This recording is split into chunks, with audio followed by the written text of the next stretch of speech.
two fellas from Kansas and a whatever from Indiana are looking for the signs and into the stars for the perfect pair of motion pictures. out there. A couple of flicks, three corn-fed cinephiles, otherworldly connections.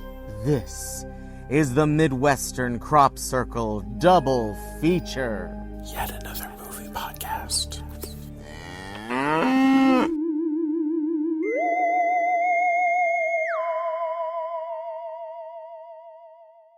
Hello, everyone, and welcome to the Midwestern Crop Circle Double Feature podcast. Once upon a midnight dreary, there are aliens and gays who are weary, and three podcasters who just laid their head down for their Christmas sleepery. Welcome to a double feature I was very happy to create today. Don't know if Brett and Christian are as enthused by my double feature. Brett usually doesn't log them until after the episode, so I don't know what he thought. Christian thought they were okay. So, we'll get into that. Yeah. Okay, we can talk about these movies really fast while Zay has their headphones off. This was a weird thing to watch both of these back to back because I thought that they were just wonderful for the Christmas holiday season. Yeah, totally. Did Really y'all brought my spirits up. Did I introduce my? I'm Zay. Hello. I'm Brett. Hello. Oh, I'm Christian. Wow.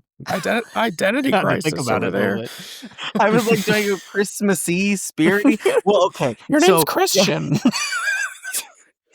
So yesterday at Dutch Bros, I got a hot cocoa and my name was on mine.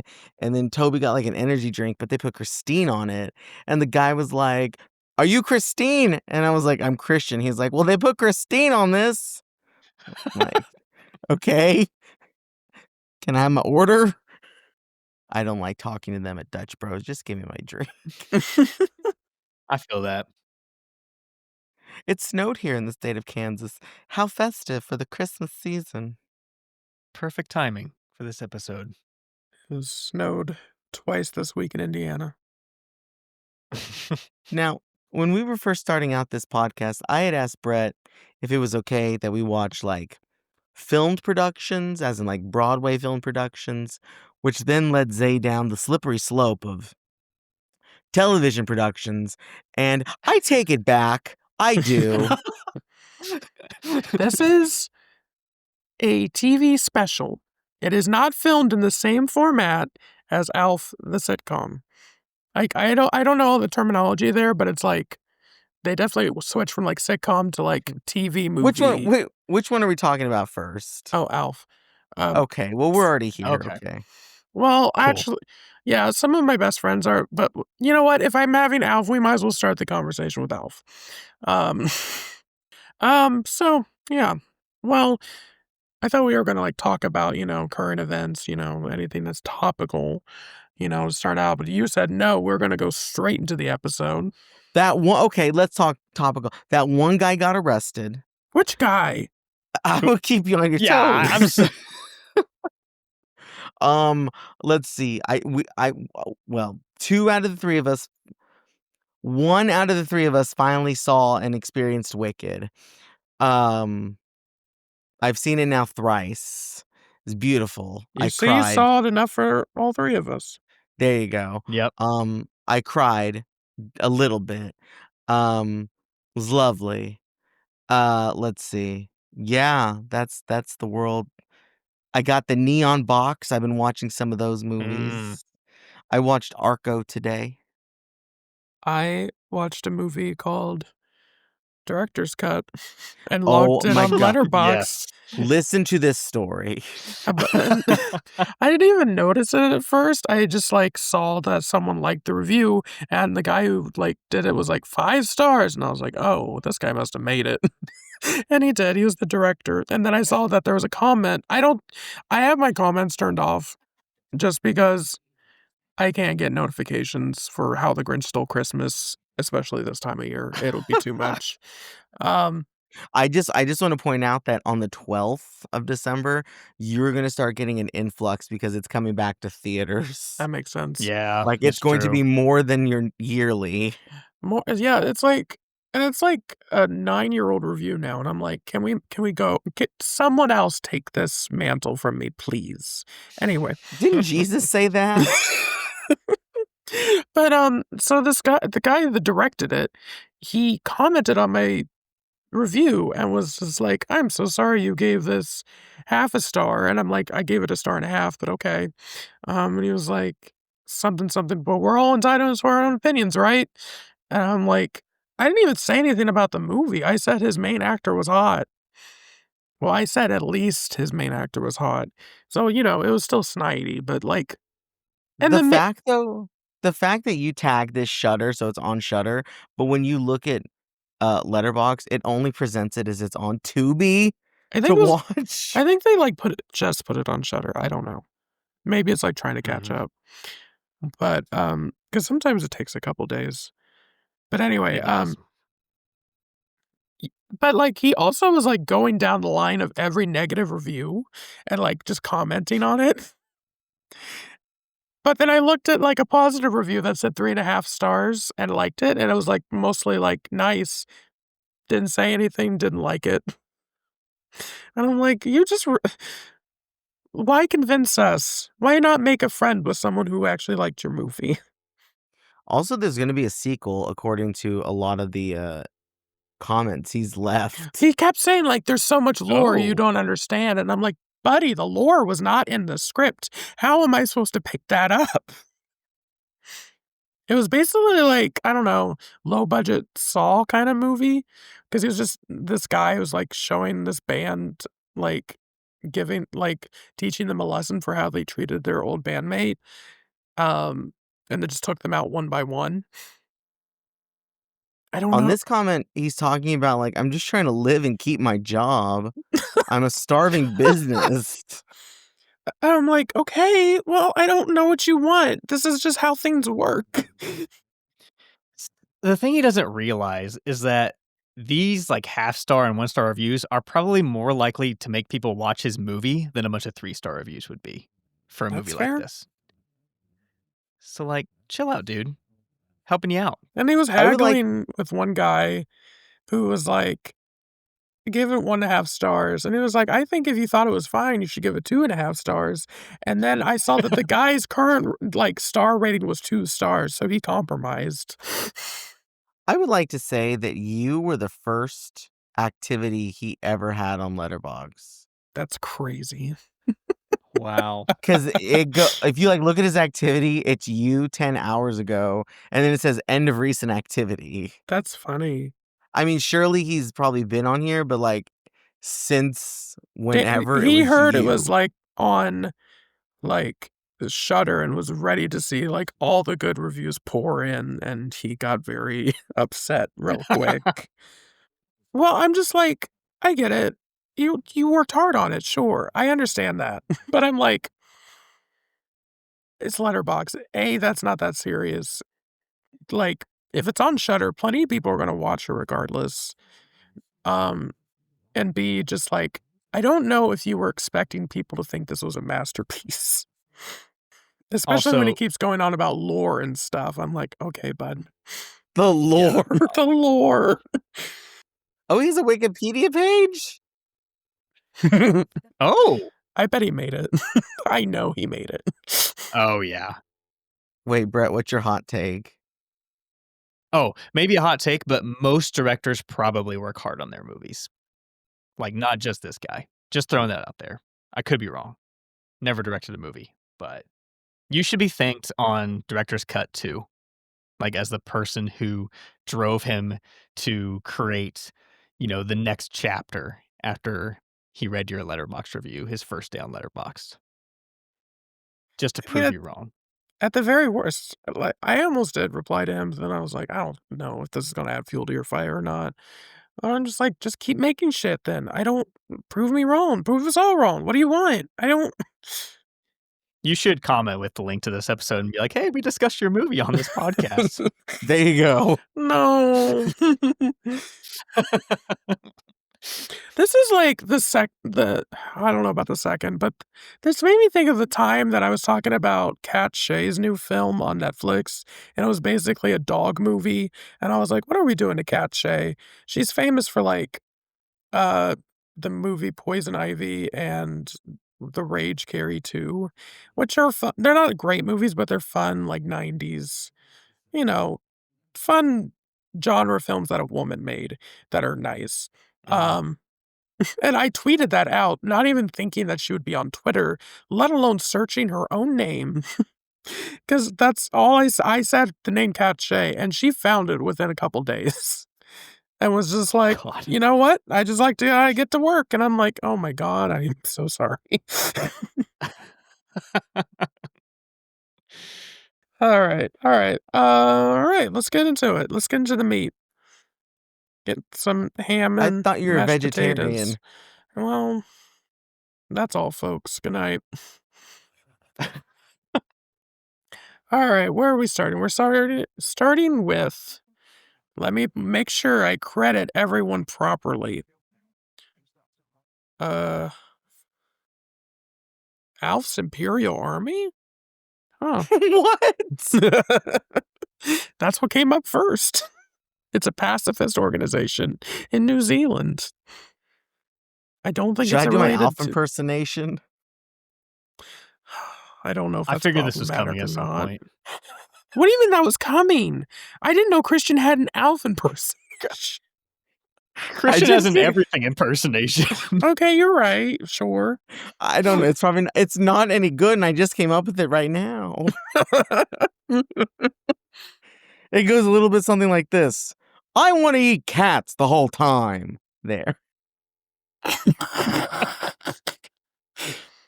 It's like he's in the room with us. Anyway, so today's film, this is cinema, because, anything can be cinema. We have Alf's Special Christmas from 1987, 7. directed by auteur Bert Brinkerhoff. I hardly know her. Famous for directing 27 episodes of Seventh Heaven before he died. He's mostly a TV guy. Anyway. And written by Stephen Hollander, who is his pen was on fire.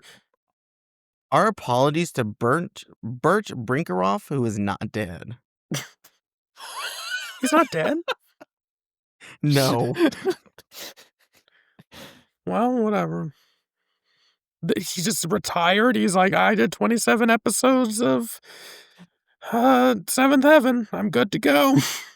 So, growing up, Alf was it was a good TV show for me. I don't know what it was. I liked puppets. I liked aliens. I haven't rewatched it in many years. I don't know how well it holds up. Wait, Alf's a puppet? Well, I didn't want to have to break it to you like this. That's something that has been making the rounds on social media, that Paul Fusco, the guy who's the Alf creator, is just super protective of Alf to the point that he's like, no one can know he's a puppet, and it has annoyed every single person who has ever worked with the man. Which is crazy because the Muppets could argue that thing, but I accept the Muppets as sentient beings. Yeah, well, we've seen Jim Henson literally just have his hand up Kermit's ass, and we're still like, yeah, fine.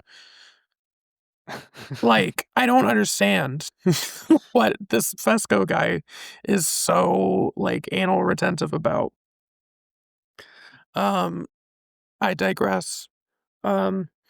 It's basically, if you don't know what Alf is, it's basically an E.T. knockoff. They were like, well, people liked E.T. What if we did a funny version? And he lives with them. He's a secret. Sometimes he's not a secret. Wait, pause, interjection. Yeah. So much so with the E.T. thing that I was reading the fun facts of just the TV show that Spielberg called and was like, "It doesn't look like E.T., right?"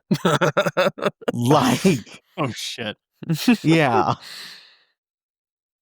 All right. So today we are doing specifically season 2, the Christmas special, which is like sometimes credited as 2 episodes, but I think it was just like an hour of it was just a special.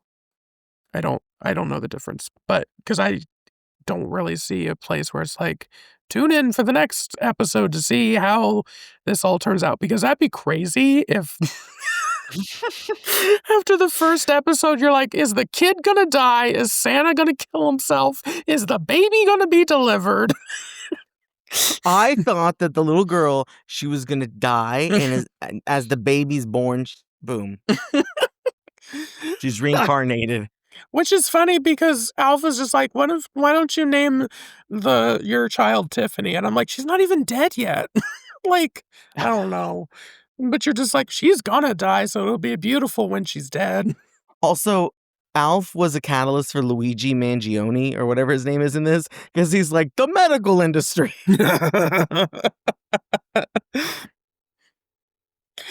Oh my god. Okay, so What's the plot of this? I'm getting there. So, we get to the Tanner family as we've come to know them. Michelle, DJ, Stephanie. Sure.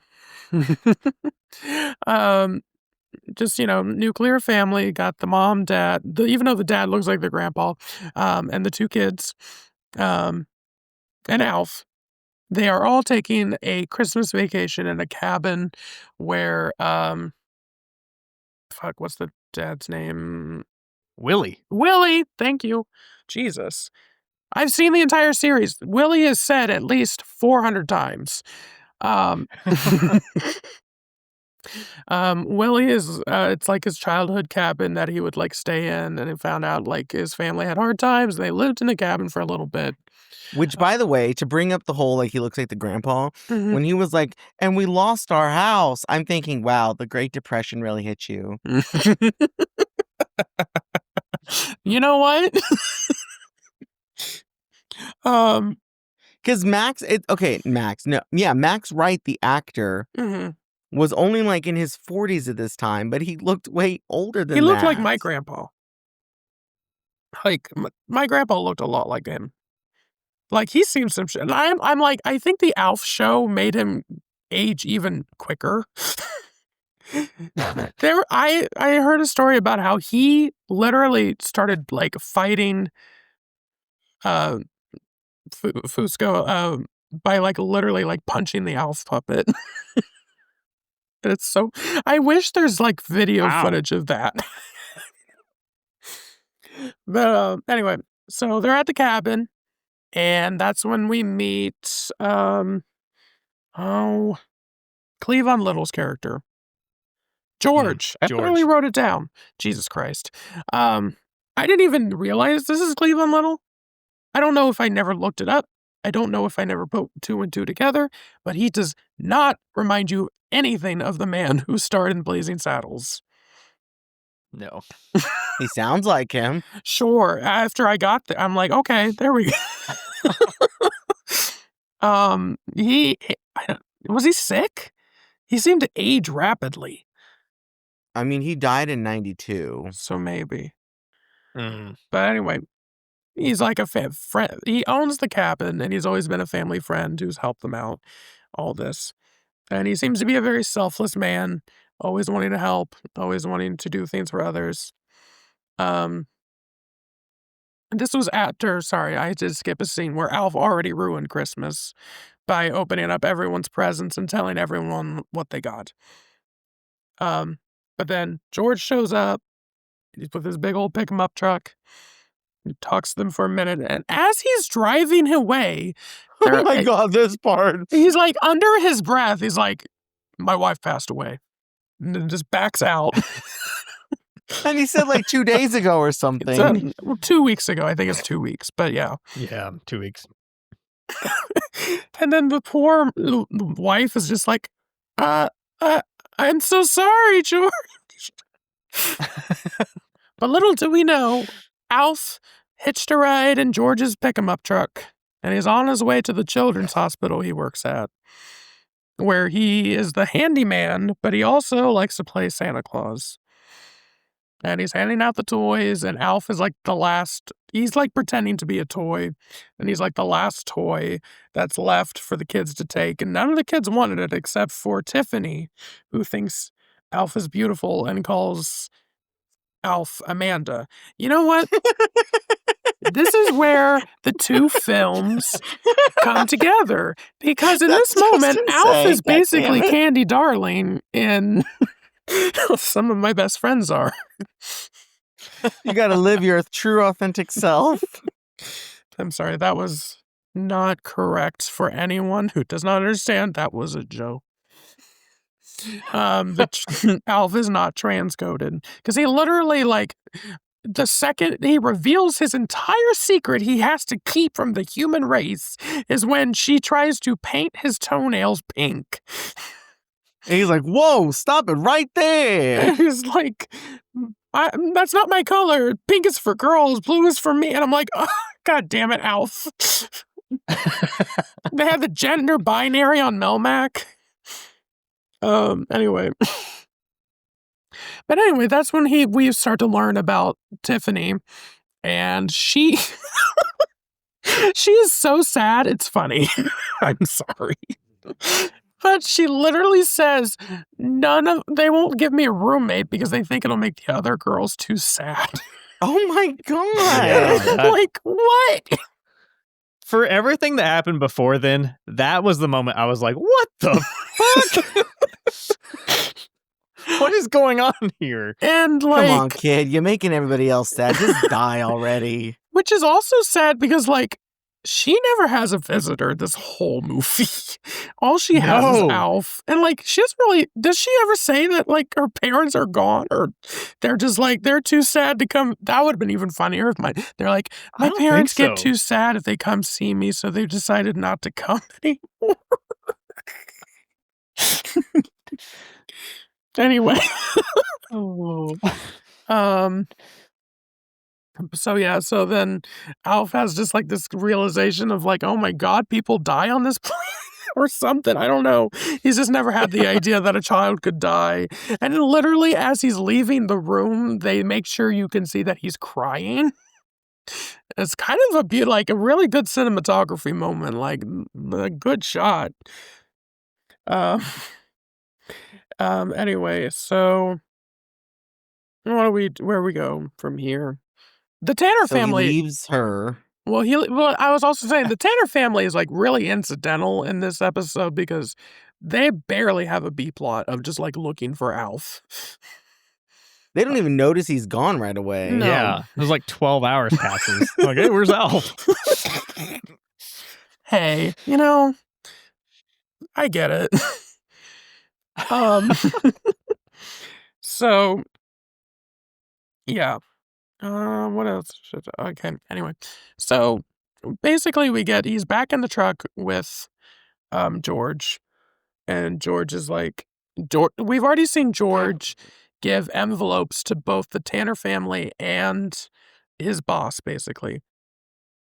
Hold on. Yeah. Did we skip past the part where Alf delivers a baby? That's not yet. That's not yet? Okay. Okay, no, maybe okay, yeah. This is like... I thought it was, and then he went back to their room. You're right. I want to take one more side note before we get to that. And that I Googled this just now, and there's a whole oral history that they interviewed with Fusco about this. I read that. And me forgetting that the little girl is based on a real girl who had leukemia. Yeah, that's true, because it literally says in memory of blah, blah, blah. This is a true story, you all. Anyway, now Alf delivers a baby. That's true. So, which I'm pissed off about, first of all, because they just wheeled her into the elevator and then just like walked back, like wheel and walk with her. Well, it starts with like this weird like vaudeville thing of like the husband is the one who's like, oh boy, you're gonna have a baby. What do we do? And the wife's like, I'm having the baby. Calm your tits. But yeah, she ends up in an elevator all by herself. Alf ends up Alf was under her, like, gurney or whatever. Gurneys are for live people too, right? Yes. Okay. He was under her gurney the whole time, like, and that's when the elevator just stops, because, that's when elevators always stop, is when there's a pregnant person on them.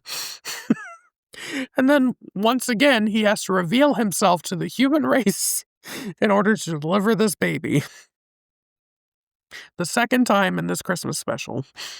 And it just happens. He delivers the baby. The things that, It's- if you're realizing this, the things Alf has now seen of human body. But that's, yeah, and then she's like, I don't know what to name my baby. I haven't thought about this in the last 9 months once. And he's like, what about Tiffany, this girl that's gonna die, but she's not dead yet? And then, all right, and that's when George comes back and he's trying to fix the elevator. I don't know when he's given the envelope to his boss at this point. It doesn't matter. He's given an envelope to his boss, and he's given an envelope to the Tanners. The boss has figured out that he's basically given his entire life savings to the hospital. And he's like, this is really suspicious, George. I need you to come to my office tomorrow or after Christmas or whatever. And George is like, I got other plans. And I'm like, George! Well, the main thing is the doctor says, come in the day after Christmas. When you've already got the clear, I shouldn't say clear evidence, but a pretty good idea that this guy's going to go kill himself. Right. Like, hey, come in 2 days. And then, wild. Also, we're back to the Tanners. They're still looking for Alf. And that's when Willie opens the letter that he got from George. Basically, they are getting the cabin. And he's just like bewildered. They're getting the cabin that they have never been to other than Willie in the Great Depression. That one time. That one time. Right. And they'll It's never like, go oh, back. Thanks. And then, and that's when Alf is back on George's truck. And George does the whole "It's a Wonderful Life" and stands on the bridge. He's like, I'm gonna do it. And then Alf comes That's how I remembered his name was George. Because I was watching him like, oh my God, they actually named I didn't him think George. about it. Oh, you're right. You're right. And then Alf's there on the bridge saying, just do it already. Oh my God. No, and Alf, for the third time, has revealed that he's an alien to a human. Are we Jesus references right now on the third time? Oh my God. Okay, but that's another thing I was thinking about. I was like, okay, if Alf is kind of like an E.T. character, honestly, he's more like Superman because both of their planets blew up. But also Superman is kind of an allegory for Jesus. I also think Alf is kind of an allegory for Jesus, especially in this Christmas episode. So we should have watched Superman is what you're saying. Maybe. Anyway. But it's crazy. And then he's like, George thinks he's St. Nicholas for some reason. And that's what, because even you know why he's thinking that tonight. Not once did we see George drink, but I guess you can't do that on a child-friendly sitcom. But you need to get the children out of here by now. Like, there's been 6 jokes this whole episode. They needed to put that lady having a baby in the middle just so people weren't like, maybe we need to change the channel. But anyway, that's when Alf tells him life is worth living, yada, yada, yada. Yeah, and then convinces him that to take him back to the Tanners. And then the Tanners are like, oh my God, Alf, we were so worried about you. Oh, he comes down the chimney. Yeah. And then they show up to Tiffany's bedside and like, here's some Christmas presents. And look, who do we have sitting in the car waiting for you? And then it's the longest shot of Alf looking just sad. It's a good, if it's not 45 seconds, it feels like 3 minutes. This was watched by 21 million people at the time. That's crazy. Alf was a huge show. And it only lasted 4 seasons, but it cost too much to make, especially because of fucking Fusco's, like, demands.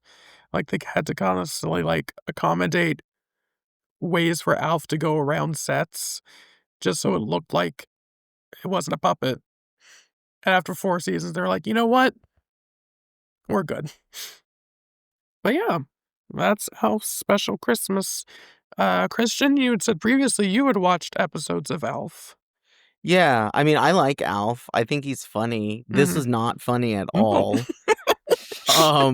And as I was looking through the sheet, I was like, wait, I think I know why you picked this, because I think every year I wish you a Merry Christmas, and you're like, what's so good about it? Oh my So god. it's like your feelings of the holidays and your past experiences of like doom and gloom relate to Al. I'm calling Ow! Al. Wow, you're real casual.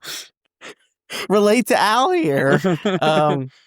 Yeah, I don't know. It was a fine episode, and I guess you would consider this one like an episode of the week Oh, situation. like a very special episode, yeah. I think I was just thrown so off because it wasn't like a laugh track and hilarity, but I did like the fact it was mostly about Alf and not the family. Sure. Because I'm like, with Willie, like, you know what? Shut the fuck up and just accept that this alien is here.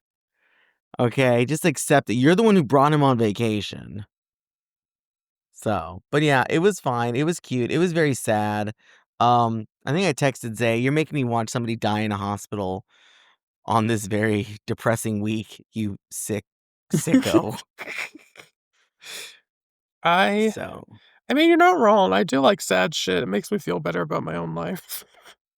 But no, if you watch Alf, there's like spread throughout, there's like a very special episode, like every now and again. And it's always just so weird because evidently there's a Thanksgiving one too, that tracks. where he helps a homeless man. Yep. Yep. Wow. You know what my favorite like thing I've ever discovered was that the Golden Girls have made jokes about Alf, and Alf has made jokes about the Golden Girls. Oh my god. Well, that's fun. Mhm. Well, it's interesting to hear y'all talk about your experiences with Alf, because I have never watched an episode of Alf before. Do you know what Alf Zay, is? yes, I was familiar with Oh, Alf, okay. but had never like actually sat down and watched any episodes or really even turned it on. Zay, you said they were done after 4 seasons. After watching this, I was like, I'm done after this one episode. Like, Wow. but what's funny, like, this feels like a fever dream. I'm still like coming to terms with the fact that this is something I actually watched. Because I still like, I still couldn't tell you if I liked it or not. I don't know. It's just so strange and weird and fucking depressing. But yeah, I am curious because like part of the reason I say like I'm done with the show is I know that the Tanner family works more into the series traditionally. Every scene with that family in this is borderline unwatchable for me. I am just like, this is like as cringe as it gets. So I am thankful that the special does not spend a whole lot of time with them, because I just like could not bear to watch a whole lot of them. But yeah, it is just wild. I mean, that I can't remember if you mentioned during the plot synopsis, but one of the things for me is that when he goes back to Tiffany's room, she's drawn this picture of her and Alf, and she gives herself angel wings. And it's like, Yep. oh my God, what are they doing to us? Who came up with this? And And then, like Alf is like, I don't know, Alf he's like, talking those about wings are so theology. beautiful. See, since this is like a true story, other than, well, Al is Al, but like Paul could have made her not as terminally sick and just made Honestly. her like given her Like a like kid?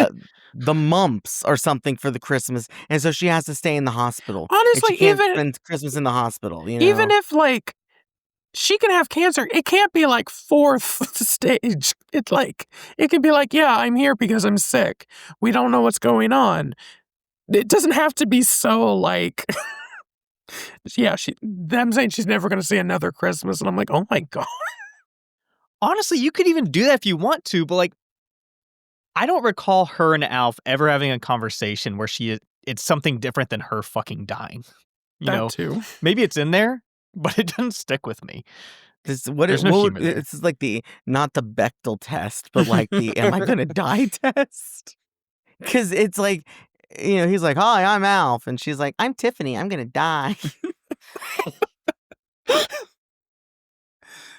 And it's like, that's the thing I was going to say about like the special episodes. It's like Alf is such a chaotic creature, and like that's the basis of like the show of like what makes Alf work is like just kooky and funny and over the top. And when you try to ground things like that, it's like it's not going to work. Like, I understand you want to show that Alf has a good side to him, but there's many ways to do that without having to throw a child with cancer at him to see how he reacts. I can also see why somebody like Brett, who's not familiar with the show, could be like, I'm done with this.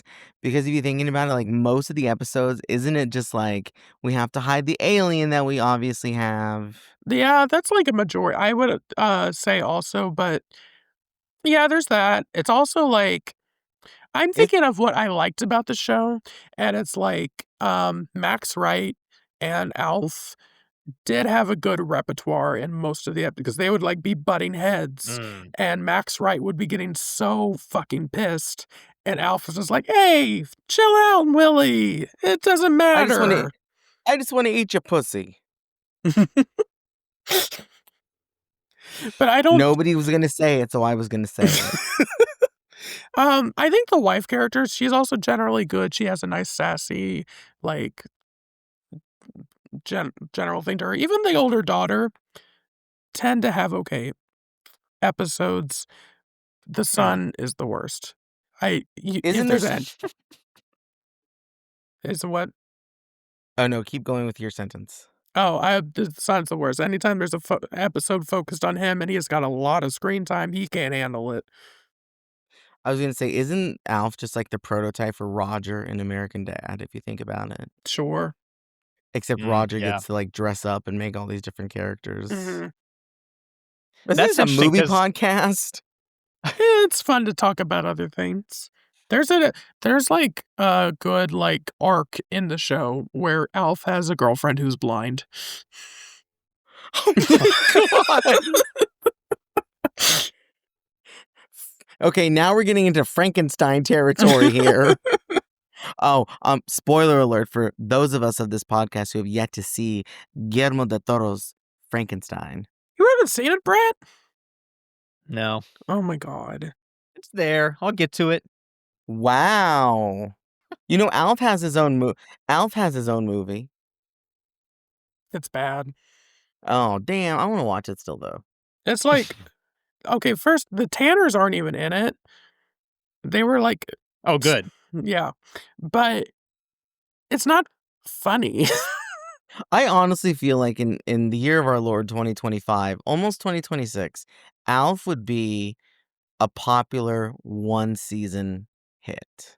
They were going to have a revival. Like in a tent? Oh my God. And my friend Lynette Eklund, she had like designed a new Alf puppet. Your friend? Did you say your friend? Yeah, my friend Lynette. We're friends. Oh. And why is Lynette not on this episode? Because I don't think she had nothing to do with the original series. Oh. Where is okay, I'm assuming does Paul have the original puppet? Probably. Oh. Or it's in the Smithsonian? That sounds right too. I don't know. Where is the Alf puppet now? Oh, the original Alf puppet is at the Center for Puppetry Arts in Atlanta. Cute. Oh, and he just got there this year. Oh. We also didn't mention that Alf... so Tiffany thinks that Cleavon Little's character is Santa Claus, and Alf is basically just like, no, he's not. You dumbass. Now, is Alf Okay. being a little racist? Not quite like that, but To be fair, she is kind of a dumbass because, like, that is literally your handyman. What do you mean? You've seen him. You know him. Also, Cleavon Little, when they're like, "Hey, can you come fix the elevator?" He does not rush over, and when he gets there, he's just like, "Yeah, I'm here." Like, I'm trying to kill myself, guys. Like, You're really putting a damper on this.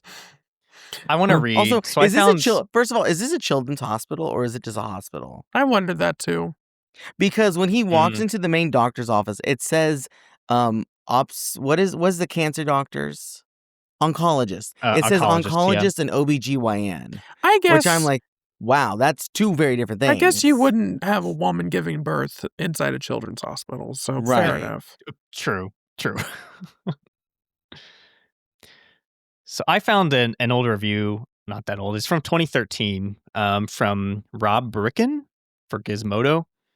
I just want to read off the opening paragraph and the closing one because it really encapsulates what this is all about. Okay. I recently learned that suicide rates don't peak during the holidays, but in the spring. This was a surprise for me for two reasons. One, I presume that the bleakness of winter combined with the inevitable disappointment that accompanies any major joyous event would be the most major inspiration for people to kill themselves. And two, the fucking ALF Christmas special. Which is just tremendous writing. And then part of the inspiration for my name today, I gotta find it. In the end, I would like you all to remember one very important thing. This fucking special had a laugh track. And it does. And when it shows up, you're like, oh, that's right. There you are. Which is funny because this episode was definitely not filmed in front of a studio audience. Oh, this show wasn't even filmed with the studio audience either. I guess that would make sense since he didn't want people to see you as a puppet. Yeah, it's all added laugh tracks afterwards, which is like weird. Again, I bet everybody's like, what? What? This is the Muppets. Oh, I'm so glad. Is the laugh track dead? Do we have it anymore? Are there shows that still use it?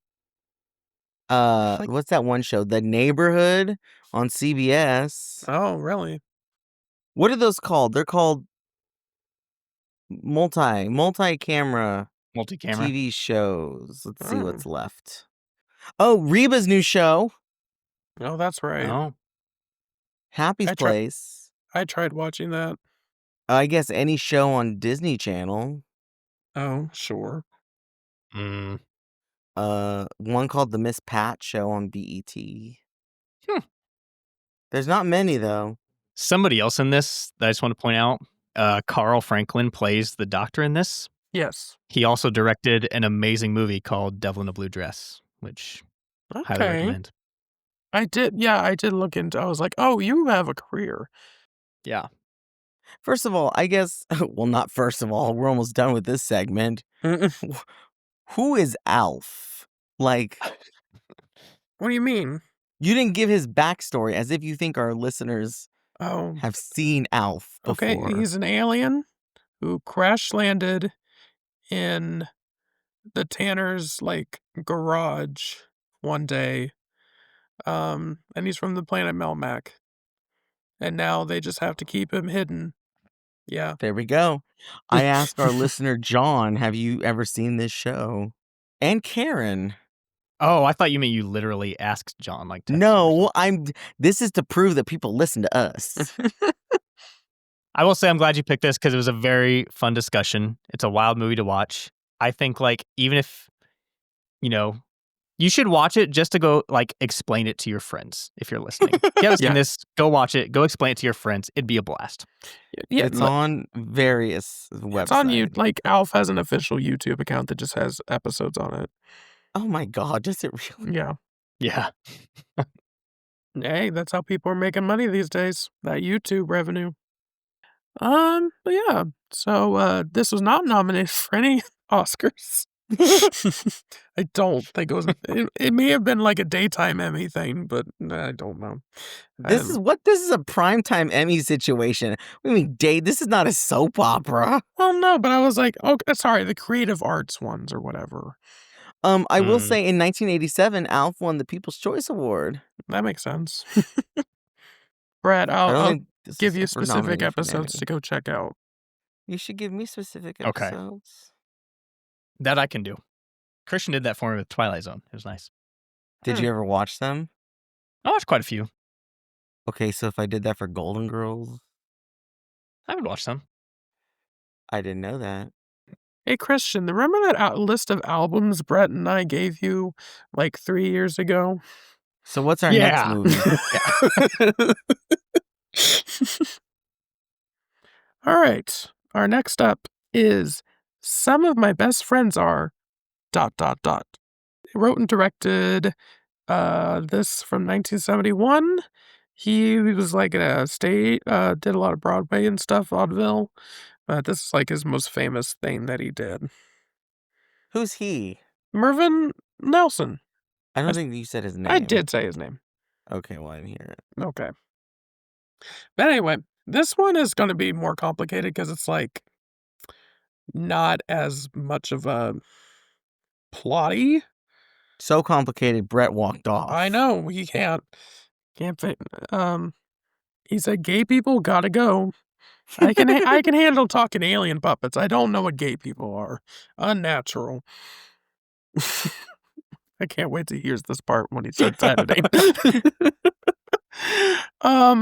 So it's in Greenwich Village. It's just a bar. I don't think it's Would you say Greenwich?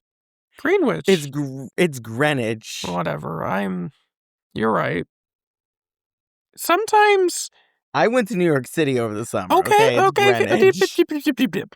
Sometimes you hear a word. And wait, Brett has something to say. Oh. Still had my earbuds in so I could hear everything that was going on. Oh, damn. It is ridiculous that it's pronounced Greenwich. Like, how? It drives me crazy. It's Greenwich. That's what you got out of our entire conversation. Did not deny the homophobia allegations, but anyway, it's you know one of what? those That's things... something y'all do every episode. Whatever. Greenwich is something I've heard many times, but I've never been like looking at Greenwich and being like, yes, that's the same place. I don't know. I did that for many years with the word macabre and thinking macabre was like the same thing, but said differently, I guess. I don't know. It's the French. I think Christian it all comes back to blaming the French. Christian was actually the one who revealed to me that it's pronounced Greenwich. I didn't know it was pronounced Greenwich until we discussed it inside Llewyn Davis, and I was like, what? That makes no sense. Anyway. Christian, were you saying something? No, I was about to get complimented. Go ahead. By all means. But basically, it's like typical gay bar of this time. It's called the Blue Jay Bar, and it's owned by the mob, as is a lot of bars, gay bars, were back then, especially in New York. And I liked how Christian phrased it on Letterboxd, that it's very Robert Altman-esque, that people are talking, everyone's talking, every character gets a little bit something on their plate, every character has their own specific problems or needs. There's also one point where I was like, who am I listening to? Am I listening to the people that I'm seeing on camera, or am I trying to listen to the people in the back? Mm-hmm. Which, again, Robert Altman-esque. But this movie takes place on Christmas Eve. Everyone's having a nice little, like, it seems like the bar is probably not going to be open tomorrow, so everyone's having a big party tonight. You know, all these people clearly have no other better place to go, so they're all just gathering at their favorite gay bar.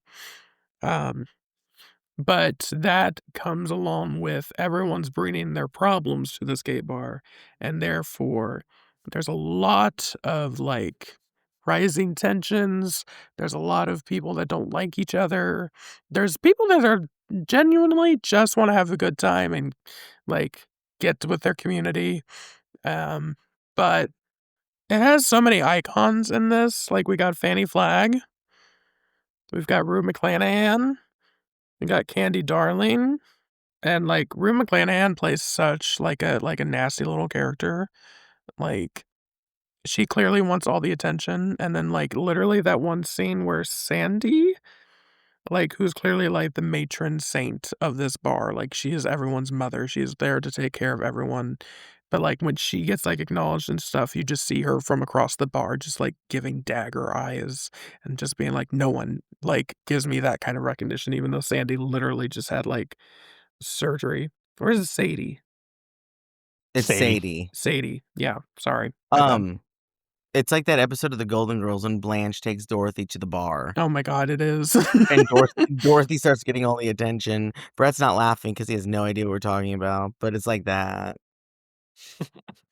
But yeah, and Candy Darling is in it. Candy Darling was a trans woman.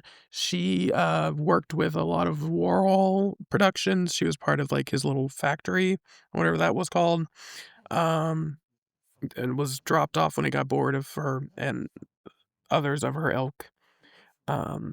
But she was an actress and she wanted to be a bigger actress, but she didn't get much past this film role and like some of the Andy Warhol stuff. Um, but I really liked her like subplot because clearly she is like a trans woman in the story as well, but no one's taking her seriously. And she's like, oh, that's just the boy in the wig. And like her story is like one of the saddest of that, but probably any of it. But yeah, even like the Rue McClanahan's character is like kind of like also rude as hell to her. And yeah, there's like so many characters. It's like I'm regretting picking this movie just for the fact that I'm like, how do I explain everything that happens? Because it's like a through line for each character. Like you come back to a character like, oh yeah, this one, the guy who's just like laughing his fucking ass off, and you can't wait for him to leave. I really hated him. Oh, Isn't there there's like the French guy, right? Yeah, yeah, Michelle. And his lover, who was his lover like married to a lady? I think so. Yes. Right? And they're trying to get together? Mhm. Okay, so there's that. They met then- skiing or something like that. Yeah. And then there's that like blonde hair twink who's like on drugs and wants to fight everyone. Brett, do you know what a twink is? I do. Okay.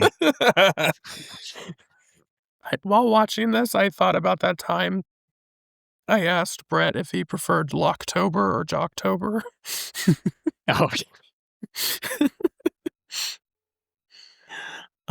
But yeah. He said, I prefer the Lord.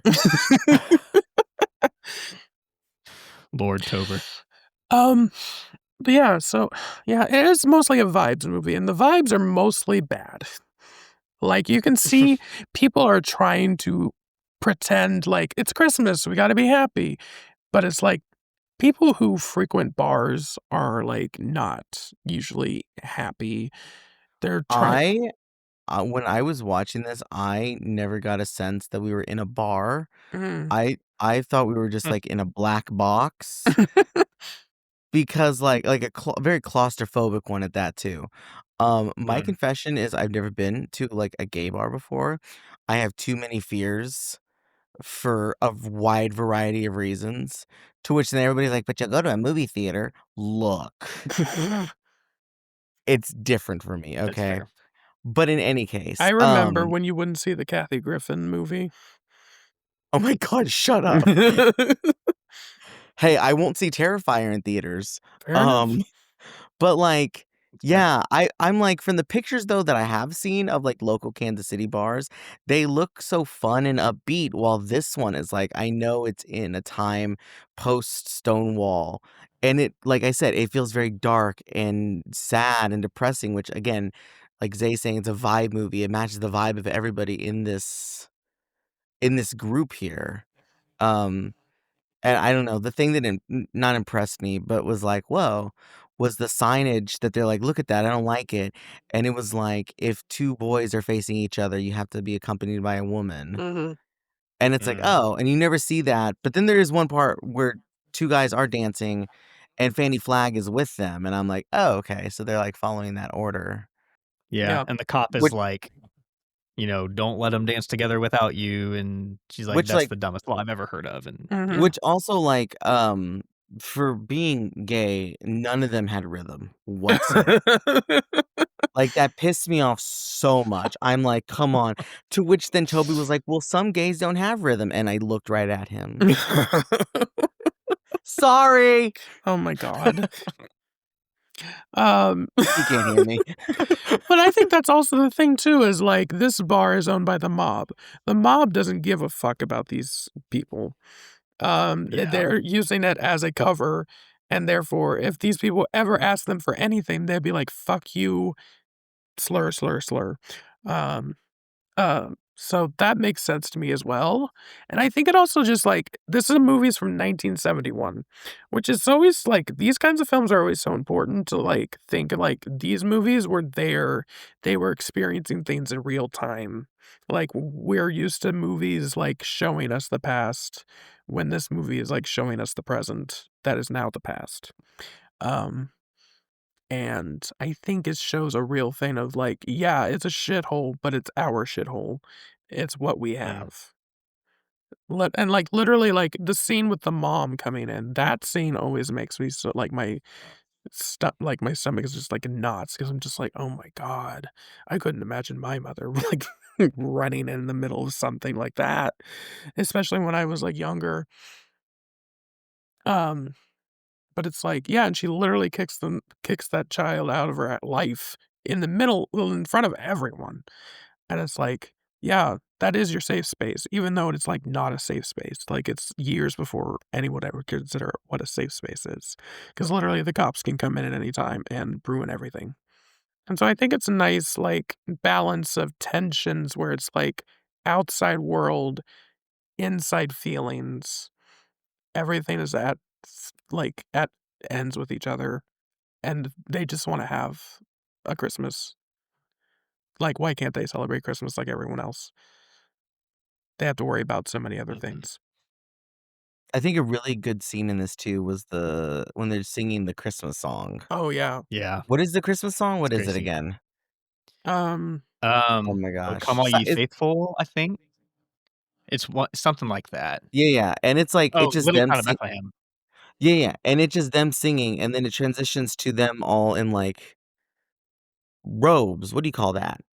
Like, the White Christmas Like, choir type robes. thing. Yeah, Yeah, yeah. yeah, yeah. That's a good Yeah, scene, that's a I'm great just saying, scene. yeah, yeah. Mhm. I agree. Yeah, for sure. I think I also like the scenes where, the is he a DJ? I guess he's the DJ. Mhm. He's a black man, but he's straight, but he's like, "I understand what you guys go through." Although, it's interesting to me that he is the, like, only black character maybe, like, we probably see a few others, like, incidentally, but it's also like, Right. there's black gay men as well who are, like, going with other but, honestly, it's probably for the best they didn't try to also shove that in, so it was, like, just a nice, like, character thing of him to say that to add a little bit of layer to it. I agree. This was not what I expected. Like, when I read the plot description on, like, IMDb or whatever, I kind of expected more of, like, something that felt like it could be adapted from a play where it's, like, a group of people, like, actually, like, sit down and have Mm, conversations and you're watching the same group of people. I was not expecting the Robert Altman style to it. So, admittedly, it was a little bit jarring to me. Um, Robert Altman, I love some of his stuff, some of it doesn't work quite as well. Um, it was hard at times to kinda keep track of everybody, and, like, things would come in and out, and I'd be like, "Okay," I have to remind myself, "What was this one doing?" It's really tough for me to, like, come to a firm grasp on how I feel about it because although it did kind of bother me at times, I'm also like, "This feels, like, really natural," and I respect it. Like, I respect them taking this approach where it feels like they're kind of dropping a camera in on this atmosphere and just going around as things are going on to the different people. It feels like you are a wanderer in this bar, mm. observing everything, and I can respect that. Brett, what is it like at a regular bar, at a sports bar? Oh god. It's not like this. I've been to one bad time, but it's like Christian, if you went to one, everyone's having a good time except for you. That's how I feel when I go to one. I mean, I went to, I guess, a sports bar when I went to a film festival in college, and I was just like, I'll only go in there if they actually have like a legit food, Mm. not like sides, and they had food. So Fair. one of my favorite restaurants is technically a bar, but we always go in the afternoon for lunch. Christian was demanding I tell him how the two are like a double feature. Oh yeah. Um, so basically, Christian's not wrong that I'm like, I don't really like Christmas as a day or anything. I don't know. I like to Wait, watch. so to quote Jinx Monsoon and Ben de la Creme, everyone gets traumatized by Christmas. Fair enough. That is your song. I'm seeing them next week, by the way. Cute. They've got a good Christmas special. They Um, do. but I like to watch movies and stuff, but I also like to watch sad movies a lot because it just feels good. And that's how my brain works. Um, and I don't know. I was kind of just like looking at things like Christmas movies I haven't seen in a while, and some of my best friends are came up, and I was like, okay, what can I do with this? And I was thinking of like, I like TV Christmas specials a lot. Even the worst ones, I'll sit down and watch them. I'll sit through the whole fucking thing. And I thought of the ALF one, and I'm like, all right, that one is miserable. And so is some of my best friends are both miserable. But it was also like while watching them, it's kind of like found family Christmas, kinda, because Alf does not have a family. Like, his family's dead. His biological family is dead, and now he spends Christmas with the Tanners. And there's also a dying little girl who has parents are fucking missing. Who knows where they are? We don't talk about them at all. And there's a man who also lost his wife and is alone on Christmas. And it's just and then literally some of my best friends they're spending Christmas at this bar with all of their found family or people that aren't even their family, but are at least close enough to them that they feel better being there than with their actual families. And so that was the connection I think I ultimately came to after rewatching both of them. That makes sense because so Candy Darling was my favorite. Like her story was my favorite aspect of Some of My Best Friends Are. Like that was the one that I was able to latch on to. Mhm. And part of it is just it's so tragic. Sure. What happens to her in the movie. But there's also that moment where after this really traumatic event happens, where the people kind of gather and Sadie is like, here, I'll help you fix your makeup. And you know what, and kind of help cover this up and stuff like that. So there are moments like it's a very lonely movie, but Mhm. they're all looking for connection too. Um, so it's kind of a push and pull, I think. Any thoughts from the Christian Peanut Gallery? No, everything you just said. Sorry, my phone just blasted off here, and I got distracted because, yeah. I mean, like I said, they're very somber Christmas specials. They're not ones that I, like, feel good about. It's funny because they put up the tree yesterday, but what's also funny is that those 2 movies yesterday watching, those are not the only 2 somber Christmas movies I watched yesterday. Oh. Because I watched one, and very similar to Alf, called, November Christmas, which takes place well, it's a Hallmark movie, but it's when Hallmark was good, and it was 2010. Who's in it? Sam Elliott's in it. Karen Allen is in it. Sarah Paulson's in it. John Corbett is in it, okay? And it's about a little girl who has, like, leukemia, and so they celebrate Christmas early because they're like, "She's not gonna make it." And Sam Elliott's like, "I'll grow her some pumpkins. We can celebrate Halloween in August." And, like, it turns happy. She does make it, and she writes a book about her Oh, experience. Hmm. But it's like, again, sad child at Christmas. Like, especially with what's happened to me the last Christmas, I'm trying to find some perks and happiness into it. So, makes sense. but I understand when people don't like it or don't have as strong of feelings and stuff. Zay, what was your sense rewatching Some of My Best Friends Are, essentially? Because I think I need to watch it again to have, now that I've been introduced to the characters, to really follow them. Um, it's like a 5-year difference at this point. Oh, So it's like, fair.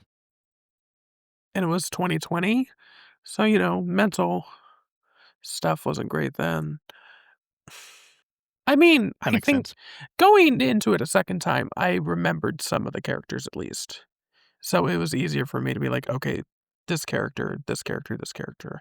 And then getting to, I guess, re-experience other things I had forgotten in the details. So yeah, I think probably seeing it a second time would definitely give you your more on track with things of keeping track of who's doing what. Yeah, that makes sense. Oh, so I apologize. Well, how did you watch this, Brett? Free trial to MGM Plus, Interesting. Because literally, which Wow. does exist, I guess. well, literally, I said it was on YouTube when we announced it on our last episode, and then I guess by the time I was looking at it, it was gone. Yeah, I went to YouTube and saw there as oh, with a subscription to MGM Plus. So I imagine they just picked it up or something, I guess so. but I don't know. And then I told Christian just to record the TCM showing of it. Which I did, and actually true. the theme that they had, the reason they were showing it was trans voices on film. Mhm. So they had a little bit of, it was Dave Karger and some professor, but they were talking about Candy Darling and just who she was as a person, and she didn't like her performance in this movie. Mm. So, but they showed, oh my God, what did they show last week for the finale? They showed Ma Vie and Rose, and they showed something else that I recorded. It was They oh, also I showed don't. it in June for Pride Month because I remember recording it and I never got to it and it self-deleted. So It was the author of the book Corpses, Fools, and Monsters: The History and Future of Transness in Cinema. I read the book, and so I follow them on socials, and that's how I knew about that showing up on TCM. Good book. Nice. All right. Well, now we've come to, oh, sorry. Some of My Best Friends Are. No Oscar nominations. They would have never touched such a thing. It was a very independent movie.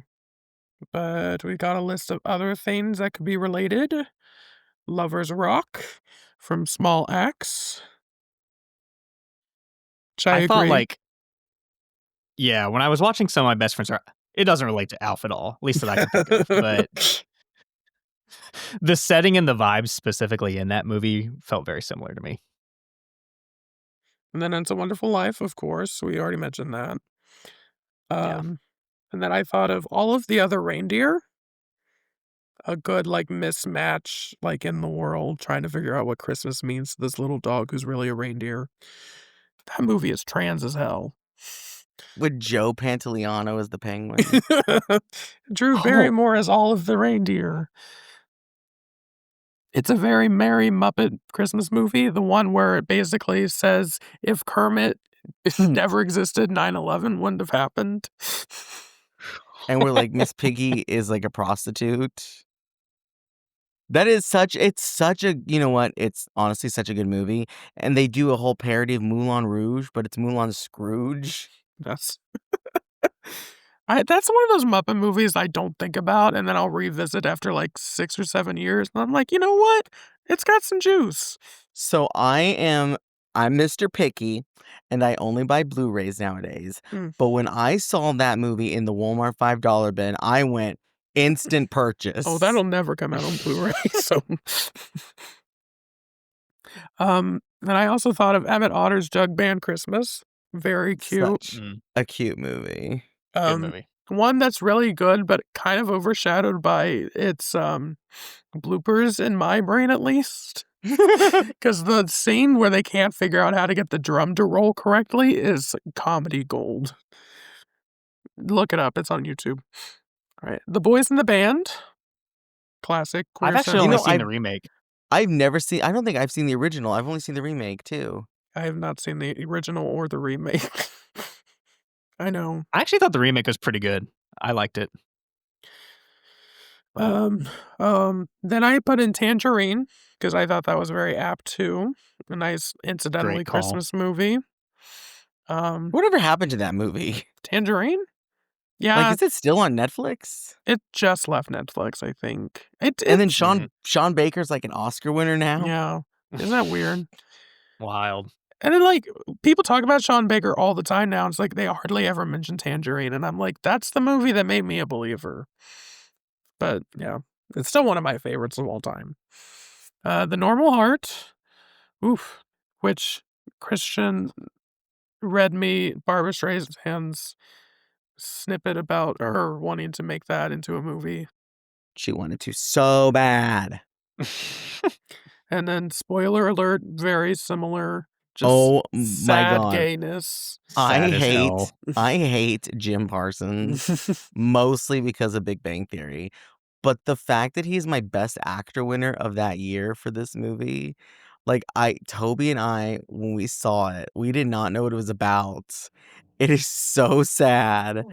And I was like, I love this. I want to watch it every year. And now I can't, which is so unfortunate because I really want to see it again. You already did Stepmom. You can't do this to yourself. I know, and I really want to watch Terms of Endearment again because I have the new Oh. Blu-ray. And I'm like, oh my God. What is life? Here's a TV show. Cheers. Where everybody knows your name. Yeah. I think that's closer to what I thought the movie was gonna be. Obviously That's not as fair. comedic, but Sure. yeah. Strangers in Good Company. Brett, have you ever seen that? I don't think so. Oh, You know you haven't. I am absolutely making that one of our double features in the future. It's so good. It's like it was Let's do it. it was like an indie darling in the 90s. And it's not like found a huge audience today, but everyone who's watched it Hmm. thinks it's amazing. The Ritz? Have you seen it yet? No. Okay, so it's for its time, it's hilarious, really good. Guy goes into a gay bathhouse in New York City to like escape the mob or something. I don't think it's the mob, but it's just like kookiness, and Rita Moreno is in it, and she plays like a nightclub hostess singer, and it's hilarity ensues in it. It's really good. I don't know. I like that, like, 90% of these are more related to some of my best friends are than ALF. I didn't even try, honestly. Torch Song Trilogy, good movie. It can also be related to Alf because it gets sad. Sure. Just not as gay. ALF said there's a binary, you know. The Breakfast Club. All right, someone explain that one to me. They're a bunch of people vibing and they get to talk about their lives. Okay. That's a lot of cinema, but I'll let you have it. Okay. The Family Stone. Yeah, I thought about that when you were talking about Yet another movie I really want to watch because Diane Keaton, but I'm like, should I do it or should I just puncture myself? They've been talking about like the screenwriters, like, we're gonna write another one. I'm like, how does that work exactly? You're I guess putting the characters in a new situation, but it's like the Family Stone has a very specific movie. I don't know. The Golden Girls, Have Yourself a Very Little Christmas. Okay, this one can relate to Alf because they go to a shelter for Christmas and like just give back, and Dorothy realizes that Stan is also part of the shelter because he has a failed business, and she's just like, look at all these people in this shelter, like they want a Christmas too and you're just being greedy. And yeah, Not the best episode. no, but it relates. Yeah. Okay, and you mentioned November Christmas, and Yeah. we mentioned Superman. Which Superman though? I mean, at all? No, Okay. Why? only the 2025 version. You're right, because it's not Superman the movie. Oh, that's True. true. I don't think you two realize how much I love 2025 Superman. I think I do. I think I do Oh, understand. okay. I fully expect it to come up in an episode very soon. Oh, you know it. All right. Well, I really like it too. that is my festive little hoedown. I'm glad y'all got to sit through with me. And now, Thank you. if Thank we you. did not, Quite honestly, I thought you were going to pick Grandma Got Run Over by a Reindeer. it was considered. Oh my God. It was considered. It's got to happen at some point. Yeah, wait till next year if we're still doing this. I would like to say I wear headphones, but I find it ironic that Toby always pops out of the room when we're announcing the new movie. It's like he knows, and then he goes back. Hey, okay, you don't want to hear it. Just in case you didn't see the last episode, we are changing the format to, instead of doing 2 episodes per person, it's now 1 episode per person, just to make it cleaner for when we want to do special episodes, like the one that will be happening 2 episodes from this one. All right, now Brett, announce to us. Oh boy. Do not disappoint with your next double feature. Please. I just have to ask, are they Christmas related? Because we're still in December.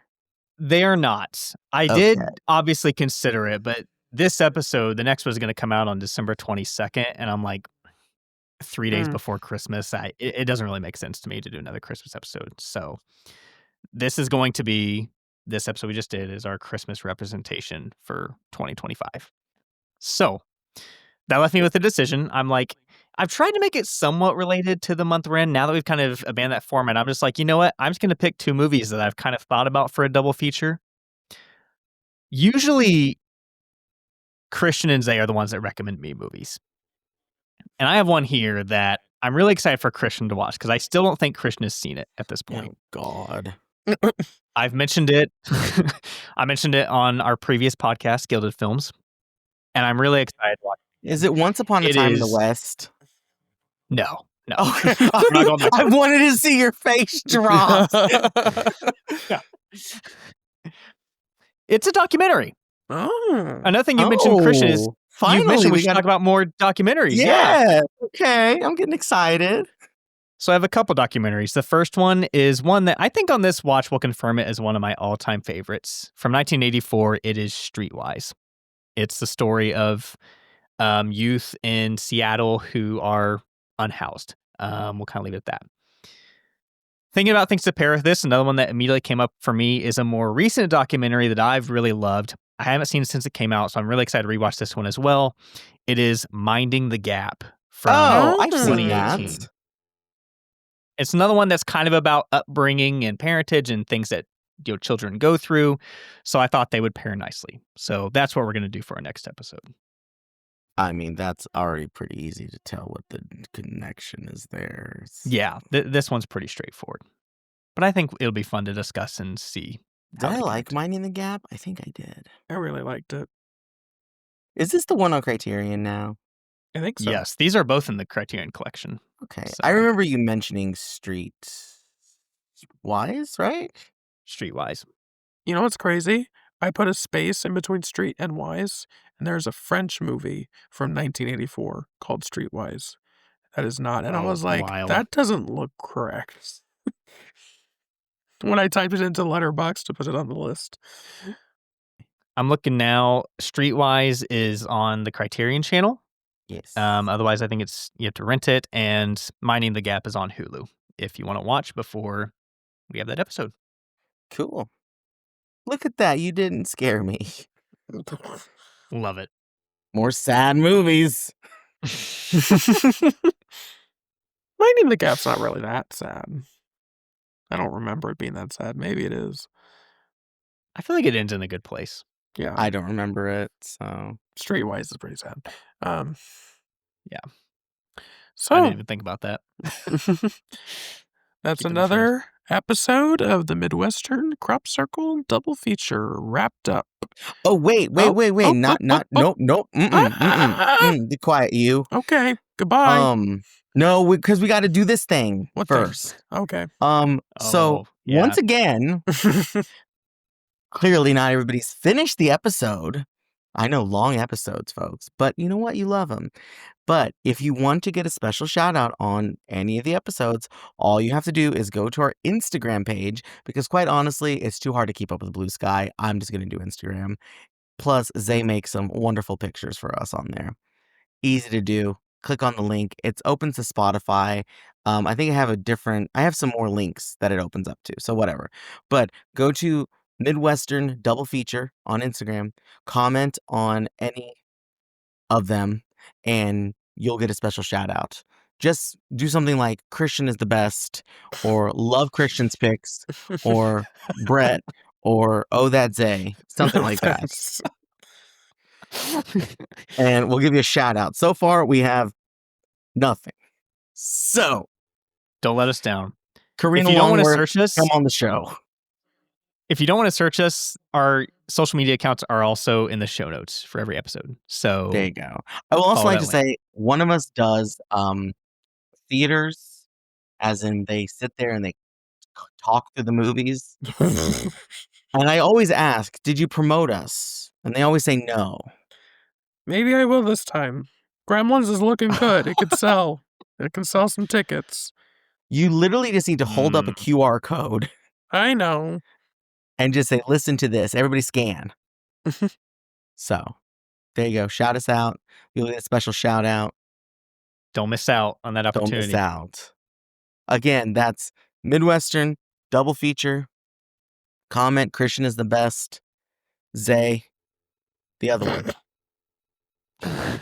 And that's how we end the show. Goodbye. Farewell. Bye. See ya.